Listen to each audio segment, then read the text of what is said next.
Question मैंने कल आपको बताई थी कुछ चीजें, जिस फॉर्मूला बेस्ड मैंने आपको 4 फॉर्मूले कल कराए थे कि अगर a की पावर n प्लस b की पावर n, और जहां पर n अगर ऑड नंबर है वो संख्या a प्लस b से हमेशा डिवाइड होगी। अगर आपने कल की वीडियोस देखी होगी तो उसमें आप चारों फॉर्मूले देखिएगा, उन्हीं से रिलेटेड कुछ क्वेश्चंस में लेके आया हूं। मैंने कल भी बताया था, आज आप फॉर्मूले याद कर लीजिए, मैं कल इसके अकॉर्डिंग जो है इसके सॉल्व कराऊंगा, ठीक है।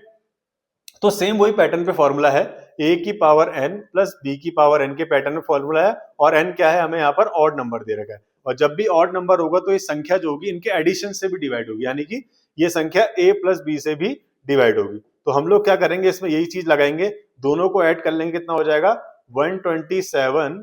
प्लस 97, ये कितना हो जाएगा 7 दूनी 14, 9 2 11 और 1 12, एक और एक 2, यानी कि 224 आ गया। यानी कि ये पूरी संख्या 224 से कटेगी, और 224 ही किसका फैक्टर है, 32 का ही फैक्टर है, तो यानी कि ये संख्या इससे भी कटेगी, तो ऑलवेज रिमाइंडर कितना आ जाएगा 0। ये हमने कैसे करा, देखिए 32 सत्ते कितना होता है, आप देखिए 32 सत्ते कितना होता है 224, यानी कि ये संख्या जो है इसका फैक्टर है। जब ये पूरी संख्या 224 से कट रही तो कहीं ना कहीं 32 से भी तो कटेगी। कहने का तात्पर्य, आपने अगर बेसिक चीजें पढ़ी हैं, जैसे ये मैंने 45 लिखा है, नीचे 15 लिखा है, ठीक है, अगर मैं 15 से 45 को डिवाइड करूंगा, कट गया ना, पूरा पूरा कट गया। अगर आपको पता है कि 15 के साथ साथ इसके और क्या